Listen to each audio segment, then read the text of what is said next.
அனைவருக்கும் வணக்கம். யசோதா கண்ணன் சேனலுக்கு உங்களை அன்புடன் வரவேற்கிறேன்.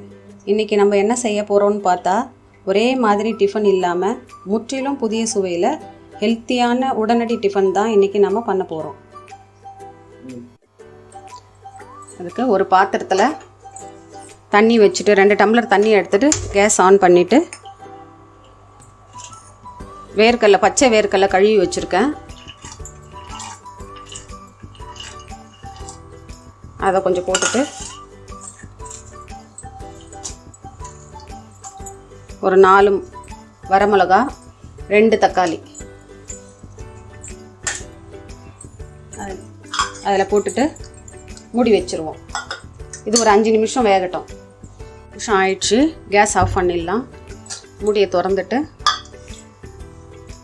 வேர்க்கடலைலாம் நல்லா மிதந்து வந்துடுச்சு. மேலே இந்த மாதிரி மிதந்து வந்ததுன்னா நல்லா வெந்துடுச்சுன்னு அர்த்தம். அப்படியே நசுங்குது பாருங்கள். இப்போ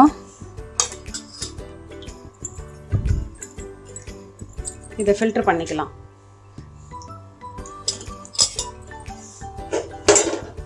தக்காளியெல்லாம் எடுத்து தனியாக வச்சிடலாம். முதல்ல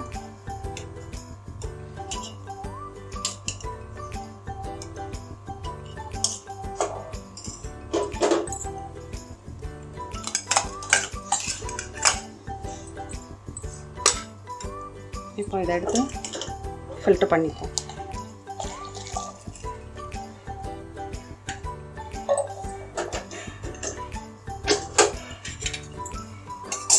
இந்த மிளகாலாம் எடுத்துடலாம். இன்றைக்கி ரொம்ப ஹெல்த்தியான ஒரு பிரேக்ஃபாஸ்ட் தான் ரெடி பண்ண போகிறோம். அதுக்கு ஒரு சுவையான ஸ்பைசி சட்னி ஒன்று ரெடி பண்ணிடலாம். அதுக்கு ஒரு சின்ன மிக்ஸி ஜாரில் இந்த தக்காளியை போட்டு ஆற வச்சுருவோம். கூடவே இந்த மிளகாயும் சேர்த்துருவோம். அதில்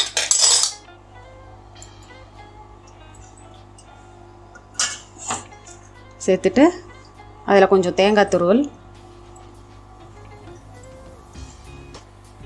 கொஞ்சமாக இஞ்சி, ஒரு 2 பல்லு பூண்டு,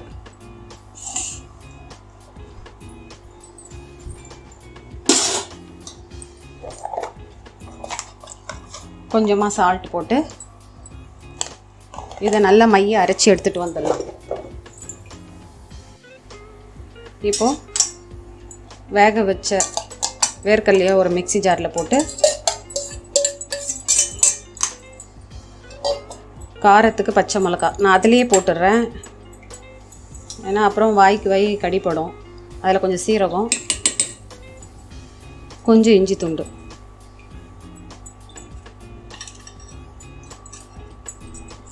இதை முதல்ல கொரகரப்பாக அரைச்சிட்டு வந்துடலாம். இப்போது ஸ்பைசியான கார சட்னி ரெடி பண்ணியாச்சு. அடுத்து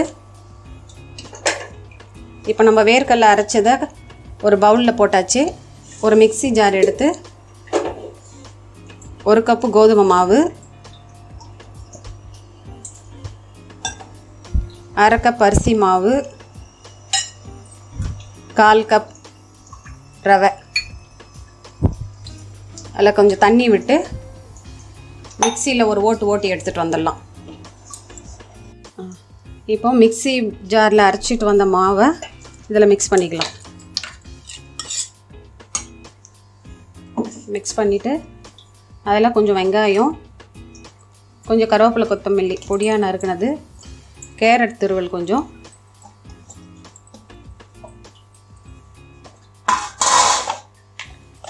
இன்னும் கொஞ்சம் சால்ட், அதில் சீரகம் கொஞ்சம், ஒரு 1/2 ஸ்பூன்,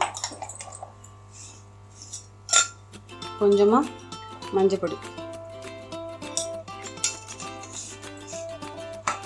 போட்டு கலந்துடலாம். மாவை நல்லா மிக்ஸ் பண்ணிக்கலாம். நம்ம போட்டது எல்லாத்தையும் சேர்த்து நல்லா கரைச்சிட்டு கொஞ்சம் அடை மாவு பதத்துக்கு கொஞ்சம் திக்காக இருக்கணும். இப்போ கேஸ் ஆன் பண்ணிக்கலாம். கல் கொஞ்சம் சூடாட்டம்.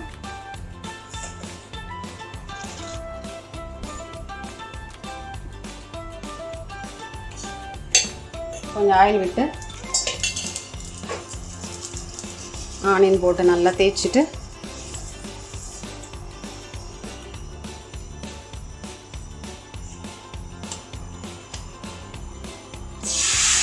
ஒரு கரண்டி மாவு இல்லை ஒரு ஆஃப் எக்ஸ்ட்ரா அப்படியே கொஞ்சம் கனமாகவே தேய்ச்சிக்கலாம்.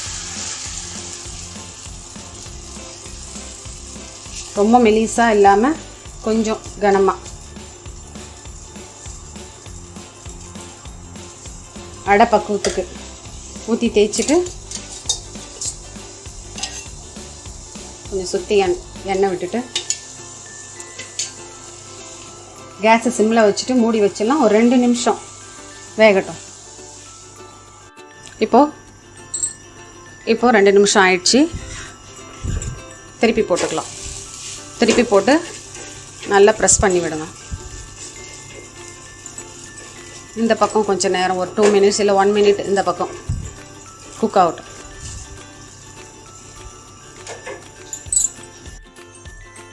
இப்போ அடை ரெடி ஆயிடுச்சு. கேஸ் ஆஃப் பண்ணிக்கலாம்.